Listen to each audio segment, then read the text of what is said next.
All right, so let's begin. I see a lot of familiar names, so that's great. Um, because this is a small group, I am going to ask you to unmute yourselves at certain points to answer the questions instead of typing in the chat box. If you prefer to type in the chat box, you're more than welcome to do that as we move forward. So today's coaching session is on organization, and it's funny when I do these things, I'm like, oh yeah, I need to use that tip for myself. So it's kind of great that I am able to use what we discuss here today. So for those of you who do not know me, my name is Renee Martinez. I am the Director of Advising Services here at Nash Community College, and I will be your success coach for today. All right, so how does this desk make you feel? You can type in the chat box, you can unmute yourself and tell me, but when you look at this desk, what are your feelings about this desk or this workspace? Unorganized. Unorganized, yes. Overwhelmed, yes. Like, where do you even begin? Messy, absolutely. Any other thoughts and feelings? How many of you would want to work in this workspace?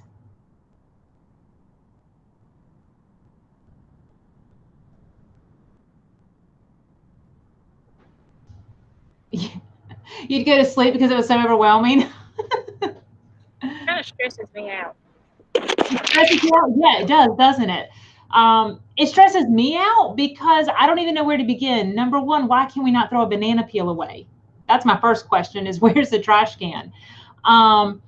Yeah, this desk makes me very anxious. It is, yeah, I want to start cleaning it too. It's messy. I'm overwhelmed. Where do I begin? It's amazing the amount of messy desk you can find on the internet when you Google that word. All right, so in comparison, how does this desk make you feel? Productive, good. I like that word. Ready to work, yes. It's too perfect. Yeah, well, we can meet a happy medium, right? Not this messy, but this one's a little too perfect. Right out of the showroom, right? Any other thoughts about this one?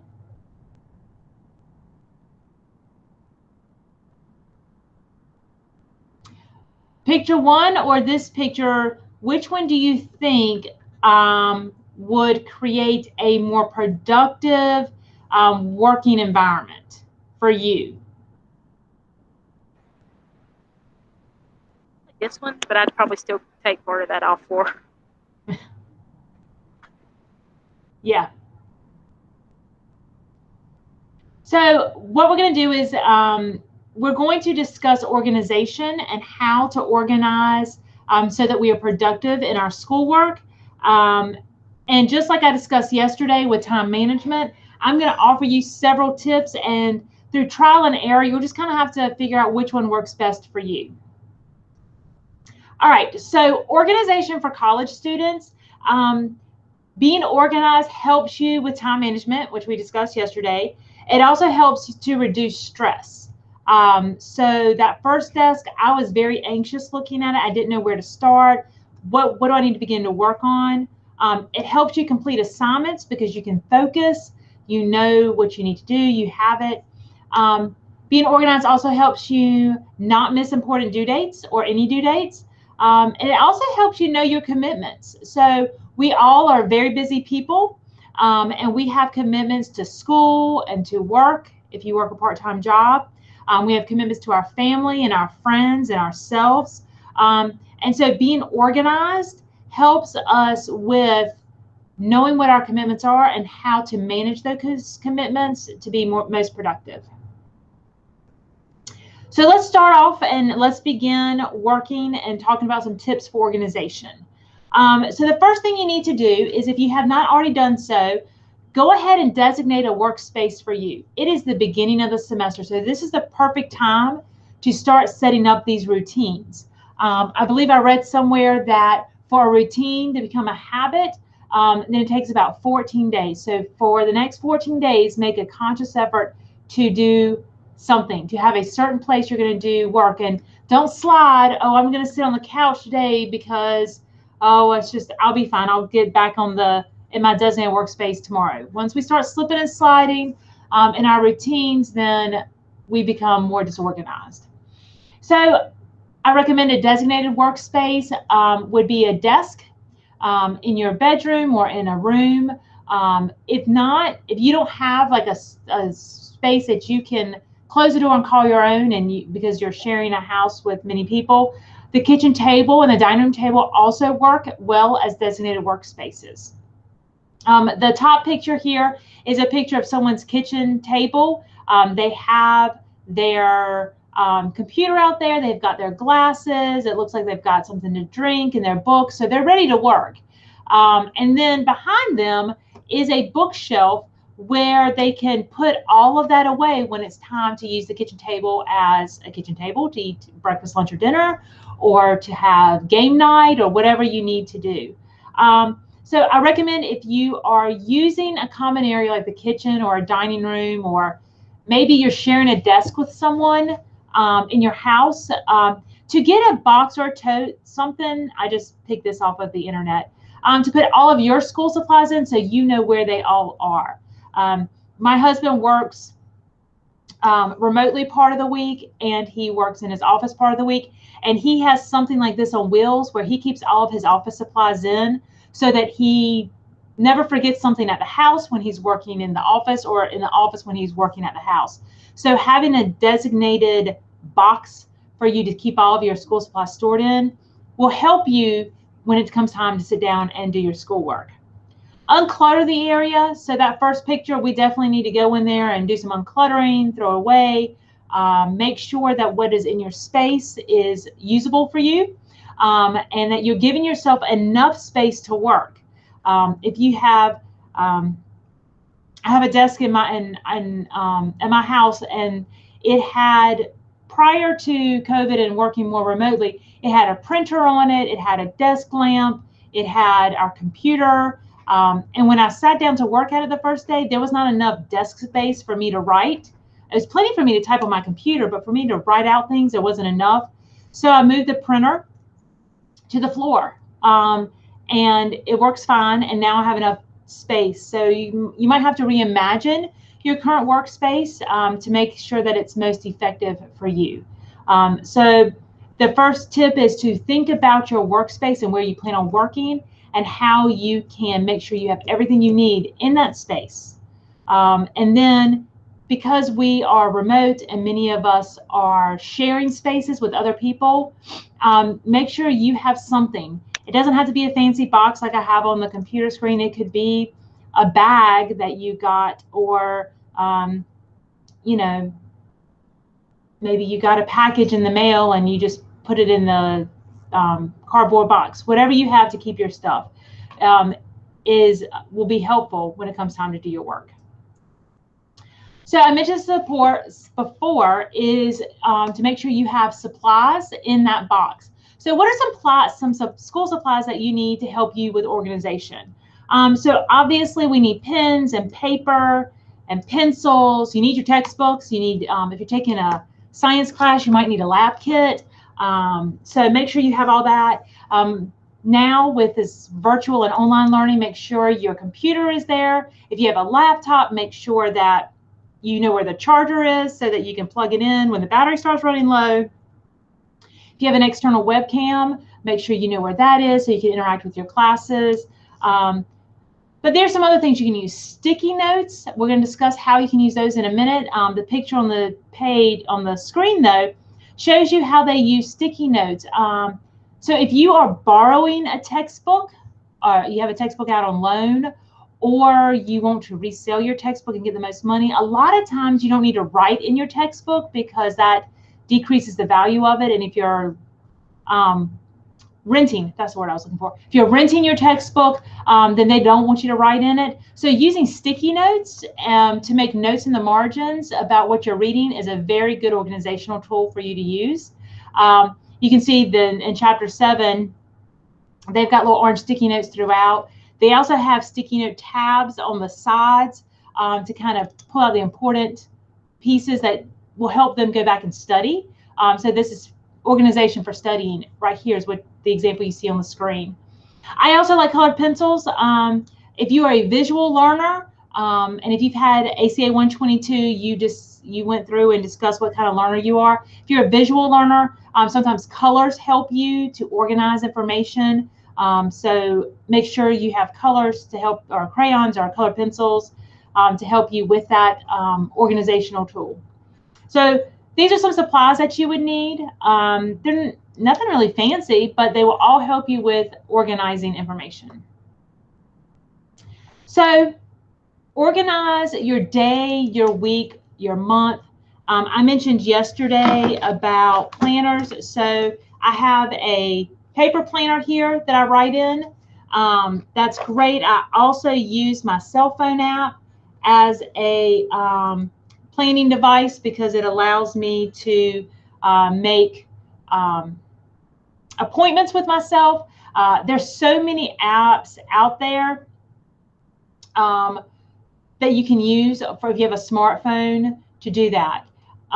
So think about your day, all right? So if you were in yesterday's call, I challenged you to work on time management, to write down everything you do for a week on a piece of paper, the amount of time you spend eating and playing video games and reading, watching TV, studying, and then you use that same list and help to organize your day.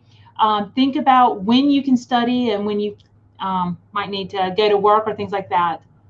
Another tip for organization is minimizing your distractions. My oldest son, when he is trying to study for a test, he will put his cell phone out in the hallway because he doesn't want to get distracted by it beeping every time that he gets a text message or some sort of alert on his phone. So that's one thing that he does to help minimize his distractions. All of my kids are home learning remotely last semester and this semester. So I went on Amazon, and you could create these yourselves. I'm just not that crafty. And I bought them signs, and one side says, "Please come in." The other sign side, and it's green, and the other side is black, and it says, "Do not disturb." And so when they are in their remote classes, I have asked them to put those on the doorknobs because my children like to interrupt. And so if my husband is working from home, he will put it on his door that he uses so that boys know not to interrupt him if he's in a meeting. And so doing little things like that to help minimize distractions helps keep you organized. Because what happens when someone comes in and interrupts you, your mind gets thrown somewhere else. And so it takes you a minute to get back into the right space. Now, obviously, if it's an emergency, they need to interrupt. But if we can minimize our distractions, that helps to keep your mind focused and organized. Print out your schedules for your classes. And so what you see on the screen is what my middle child did yesterday. He's taking classes at Nash Community College. And when Moodle opened up yesterday, he went in, he did his EVA for both of them, and then he went and found the tentative schedules for both of his classes. And you can see he went and found colored paper. I didn't even know we had colored paper in the house, but obviously we did. And one he printed on yellow and one he printed on orange. This is taped above his desk in his room. And you can see he also has an index card for his school times with his class periods. He's still in high school. He's got his pencils and his colored pencils and his highlighters there to help him work. So his desk is organized and ready to go.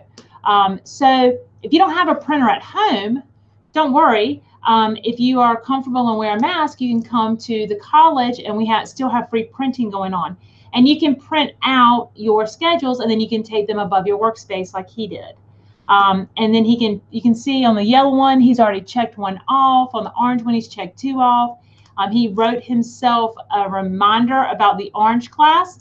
Opens on a Wednesday, due the next Wednesday. So he knows when his modules will open for that class. So making little tips like this is very helpful to help keep you organized. One thing that I really like and really strongly encourage you to do is take time each day to create a to-do list and then prioritize that list. So what has to get done today?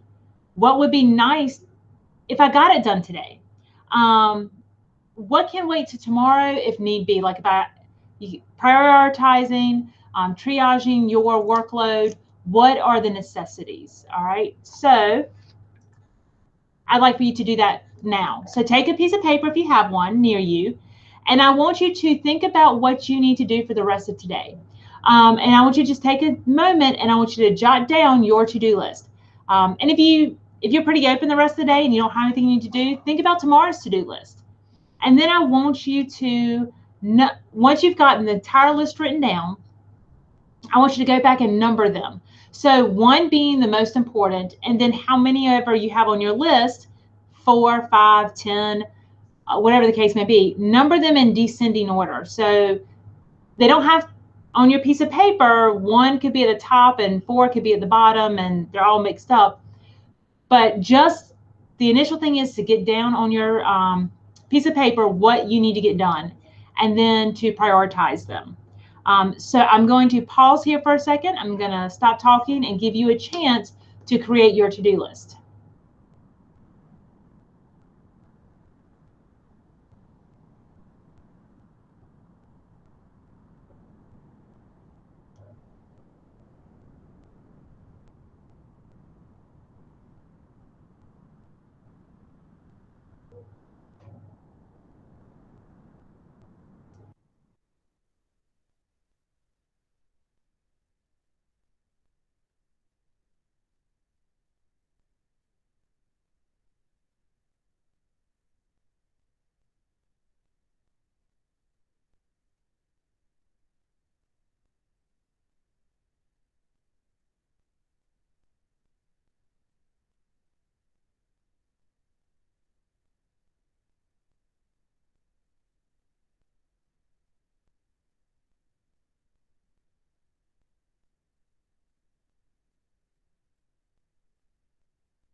It helps if you unmute yourself.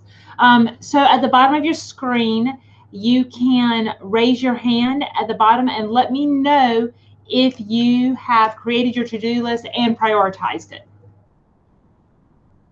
So raise your hand if you see that. It'll look like that.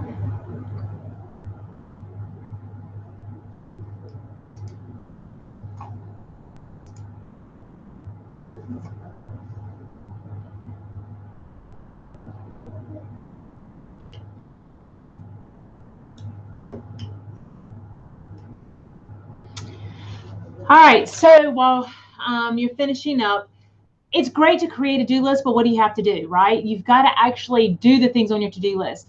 One of the things that is a great feeling, it brings a sense of satisfaction, is if you can scratch out something on your to-do list. The picture that I chose for this slide has sticky notes because I wanted to show you that to-do lists could be done in different ways. So you can write a to-do list on a sheet of paper, like I asked you to do, and number it. You can also write on sticky notes. I've had students say that they prefer the sticky note method because when they're done, they get to crumple up the sticky note and throw it away. And it's like, yes, it's cathartic. I've gotten done with that project. I've gotten done with that assignment or that task, and it makes them feel really good. So again, like I mentioned earlier, I'm going to offer you lots of tips, but you try them all out and see which ones work best for you. But sticking to a to-do list does help you. There's even a feature in your Gmail that allows you to create a task list that you can mark off in your Gmail account, your student email account. So I really like to-do lists because it helps you see what needs to get done and make sure you are accomplishing all you need to accomplish in a day's time or a week's time. All right, so now we're going to go into more organizing your notebooks for each class and your notes type thing. So a lot of people will just grab a notebook and start taking notes, and they don't give it a whole lot of thought. But taking the time to organize your notebook is very important.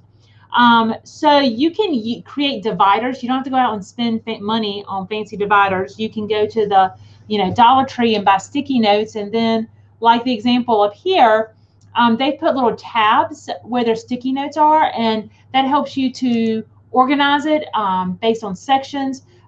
Maybe you do chapter 1 notes and you put a sticky note there, and then when you start chapter 2 notes, so that you know when you're studying for a test or something where the information begins and ends. So that's very helpful.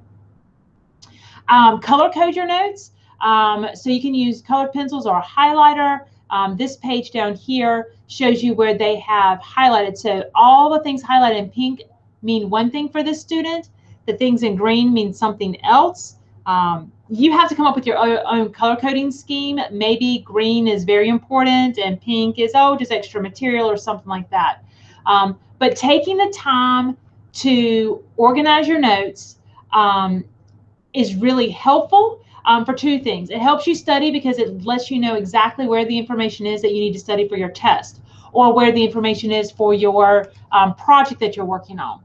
But it also indirectly forces you to go back and review your notes, which will then prepare you for your assignments, which is a great study skills technique that will probably be discussed in tomorrow's session. So organizing your notes is very important, and these are just two ways to do it. The other way to organize or to think about organization is to find a note-taking strategy that works for you. Some people have the way that they take notes, and that's the only way they take notes because it works for them. So 3 options. There's many different types of note-taking out there, but the 3 most popular ones from students that I've talked to are using Cornell notes, mind mapping, and outlining, and we'll discuss those on the next slide.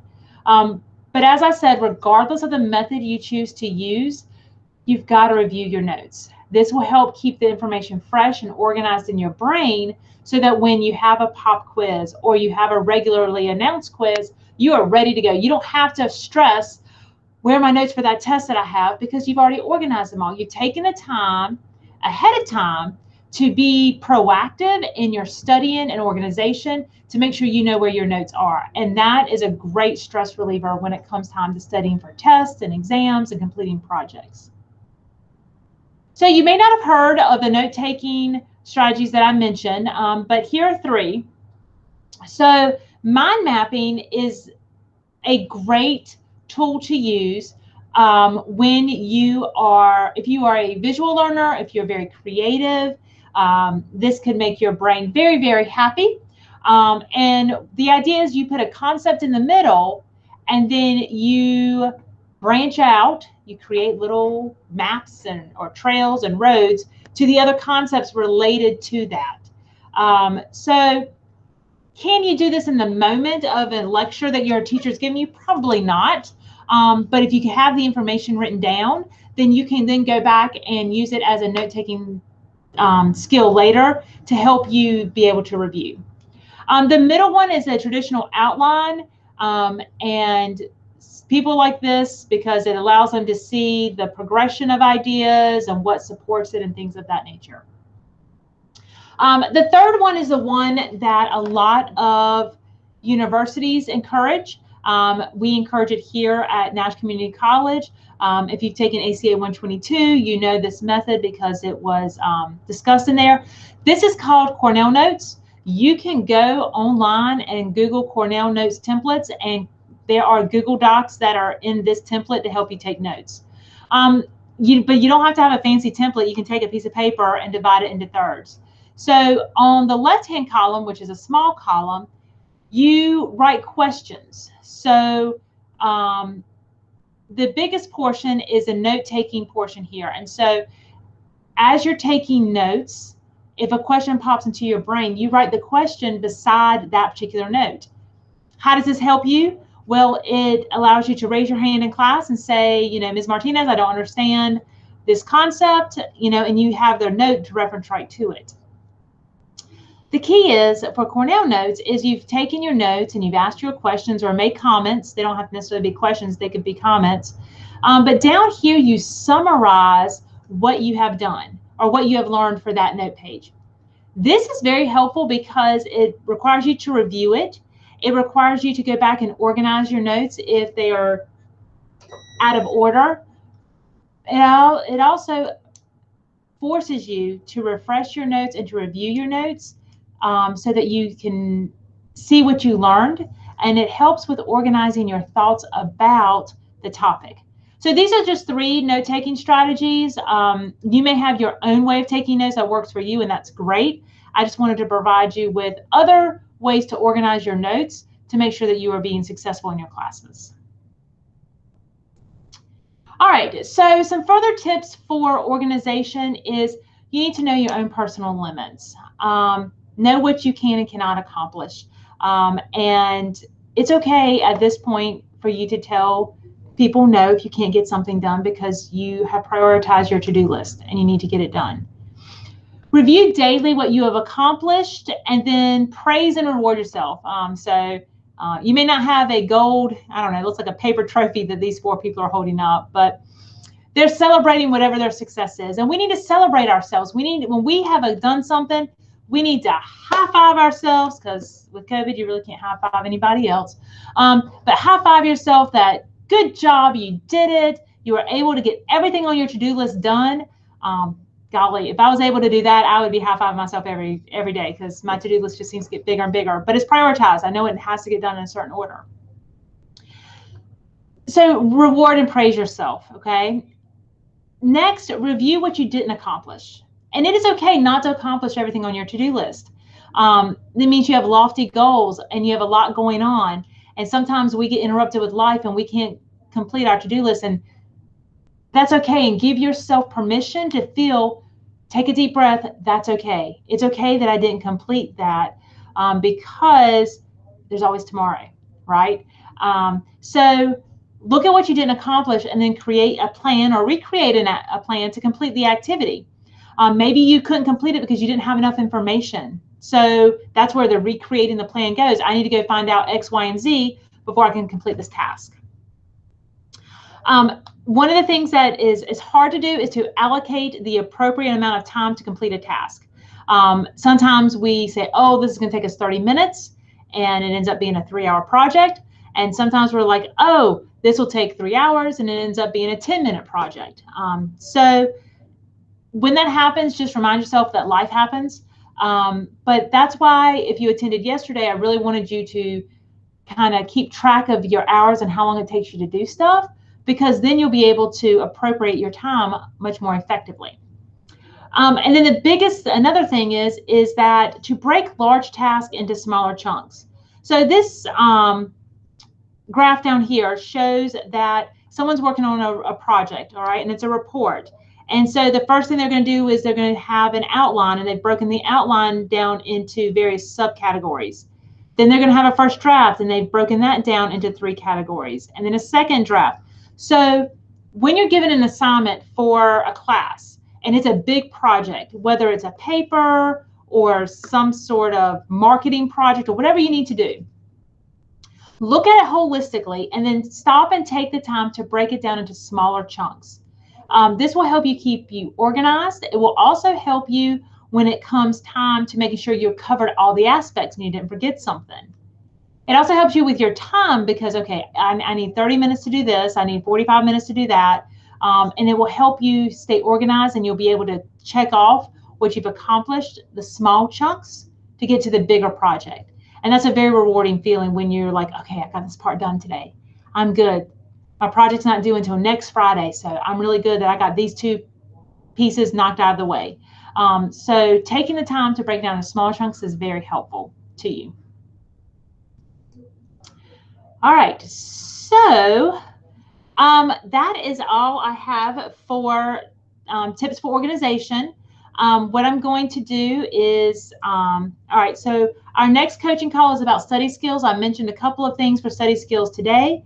Our presenter, gracious, excuse me. Our presenter is Ms. Weisenborn. She is our early college success coach. And she's going to be offering some tips for study skills. It's very important. The topics that we chose for this week are to help prepare you for a semester of success. So time management, organization, study skills, and goal setting are all designed to help you start your first week of classes out on the right foot to help you be successful. So I hope you can join Ms. Weisenborn tomorrow at 1. If you have questions about success coaching, you can email successcoaching@nashcc.edu. And then, just like with the other parts of our other coaching calls, I'm going to drop the survey link into the chat box. So take a few minutes, if you don't mind, and fill out that survey for me. And I am going to stop presenting now so that you have the